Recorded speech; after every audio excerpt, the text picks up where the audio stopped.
और अब मैं दावत खिताब देने से पहले हमारे बहुत प्यारे भाई अहले बैत टीवी चैनल के एंकर भी हैं और मजलिस वादतुल मुस्लिमीन के शोबा इत्तलाआत के मुदीर भी हैं। मैं उनकी आमद पर उन्हें खुश आमदेद भी कहता हूँ और हमारी ख्वाहिश थी कि वो तकरीर करें, लेकिन उन्होंने कहा कि मेरी जो गुफ्तगू है वो वक्त दूसरे मुकर्रीन के हिस्से में डाल दिया जाए। इस पे भी मैं उनका बहुत शुक्रगुजार हूँ। ज़रा आप तालियां बजाएं ना कारी अबू बकर उस्मान साहब के खिताब के हवाले से भरपूर अंदाज में।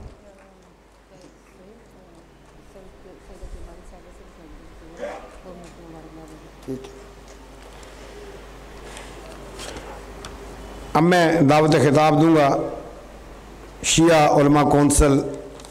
के मरकज़ी रहनुमा जनाब अल्लामा सैयद मुजाहिद अब्बास गर्देज़ी किसी तारुफ़ के मोहताज नहीं, तशरीफ़ लाएंगे और अपने खिताब आलिया से नवाजेंगे। अल्लामा सैयद मुजाहिद अब्बास गर्देज़ी साहब।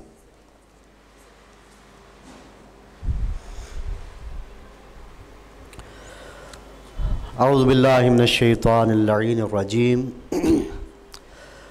बिस्मिल्लाहिर रहमानिर रहीम व बिही नस्तईन व हुवा खैरुल मुईन। अम्मा बाद, मुअज़्ज़ज़ ख़वातीन व हज़रात, साहिब सदर जनाब डॉक्टर असलम अंसारी साहब, प्रोफेसर हमीद रज़ा सिद्दीकी साहब और हमारे मुल्तान के इंतहाई ख़ूबसूरत सहाफ़ी जनाब शौकत इशफ़ाक़ साहब, जनाब सादिया किरमानी साहिबा, जनाब शफ़क़त मलिक साहब, अल्लामा कारी अबू बकर उस्मान साहब और बिलख़ुसूस आज के इस प्रोग्राम की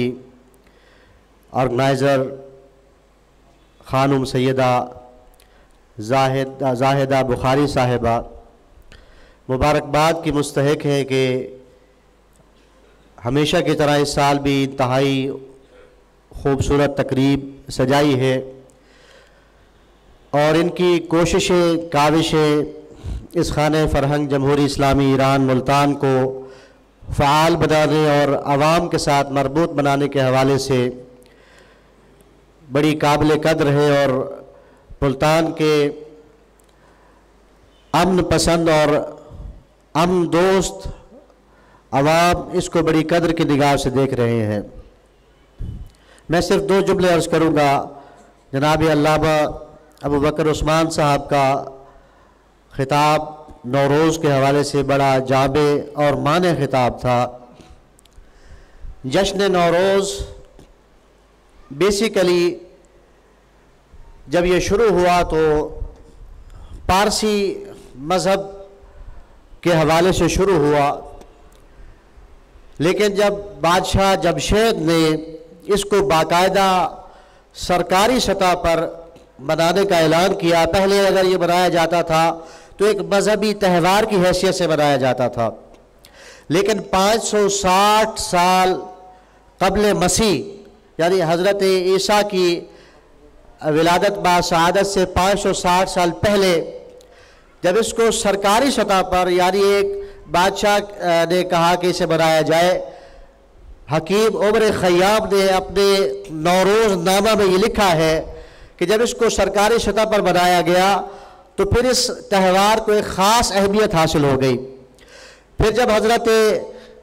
नबी अकरम हज़रत मोहम्मद मुस्तफ़ा सल्लल्लाहु अलैहि वसल्लम ने ऐलान नबूवत फरमाया और बाद अज़ा इस्लाम ईरान के अंदर पहुँचा और ईरान के लोगों ने इस्लाम को कबूल किया, तो वो ईरानी जिनका ये त्यौहार बड़ा पुराना था, वो आज का जो ईरान है ये ईरान नहीं था। वो ईरान बहुत बड़ा था, उसके अंदर आज का अफ़गानिस्तान भी आता है और वो बुखारा तक हुआ करता था और उसकी सरहदें तुर्किस्तान भी उसके अंदर हुआ करता था। उस खित्ते ने जब इस्लाम कबूल किया तो उन ईरानियों की एक सकाफ़त थी और आज भी ये सकाफ़त महफूज है। जिन हजरात ने ईरान का विज़िट किया है वो मेरी इस बात की गवाही देंगे कि ईरानी कौम के अंदर एक चीज़ बड़ी ख़ास मौजूद है कि वो अपनी सकाफ़त की हिफाजत करते हैं, या उनके जो आसार कदीमा पुराने मौजूद थे उसको बड़े एहसन अंदाज में संभाल कर रखा हुआ है। उन्होंने वो तारीखें जब निकाली, उनको कैलकुलेशन किया, तो जिस तरह से अलावा साहब फरमा रहे थे कि बिहारुल अनवार में भी मैंने देखा कि अल्लामा बाकिर मजलसी ने इसको लिखा कि जब वो कैलकुलेशन की गई तो उस कैलकुलेशन में यही नज़र आया कि जो जो सिफ़ात या अच्छी तारीख़ें अभी अलावा साहब ने गिनवाई है, मैं उनको चूँकि वक्त दावत में गुंजाइश नहीं है रिपीट नहीं करना चाहता, वो सारी तारीख़ें वही थी कि जो आज के दिन यकम फरवरदीन के दिन उसी दिन इकट्ठे हो रही थी। यानी हज़रत अमीरुल मोमिनीन अली इब्न अबी तालिब अलैहिस्सलातु वस्सलाम की खिलाफत का ऐलान किया गया किस दिन? 18 ज़िलहज्जा को, यौम गदीर को। वो यौम गदीर जहाँ कमरी महीनों के हिसाब से 18 ज़िलहज बन रहा था, वहाँ यकम फरवरदीन यानी ईद नौरोज़ भी बन रही थी। जहाँ ये ईद नौरोज़ है वहाँ ये मौला अली अलैहिस्सलातु वस्सलाम की विलायत के ऐलान का भी दिन है, और ये अहले बैत अलैहिस्सलातु वस्सलाम के साथ तवस्सुल का दिन है। ये अहले बैत अलैहिस्सलातु वस्सलाम के साथ तवस्सुल का दिन है। और इस दिन की अज़मत के लिए बस एक आखिरी जुमला कहकर ख़त्म कर रहा हूँ अपनी बात को कि ईद नौरोज़ का कोई इस हवाले से हम कहें कि कोई शरई या कोई इस्लामी पस मंज़र हो ना, इस हवाले से नहीं है। हाँ, हर वो चीज़ जिसके ज़रिया से कोई इस्लाम को नुकसान ना पहुँच रहा हो, या नस्से कुरान या इस्लाम का वो फैसला जो अटल हो उसको कोई नुकसान ना पहुँच रहा हो, ना इस्लाम उसकी मुखालफत करता है और ना कुरान उसकी मुखालफत करता नजर आता है। लिहाजा ईद नौरोज़ के ज़रिया आज कोई ऐसी खराफात को प्रमोट नहीं किया जा रहा। हाँ, बहार को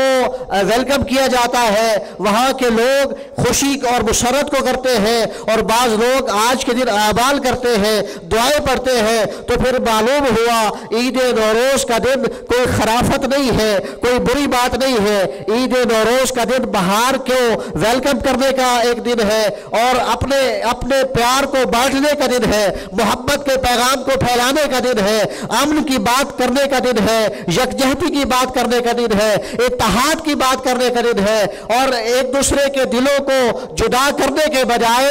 एक दूसरे के दिलों को जोड़ने का नाम ईद नौरोज़ है। वस्सलामु अलैकुम वरहमतुल्लाह।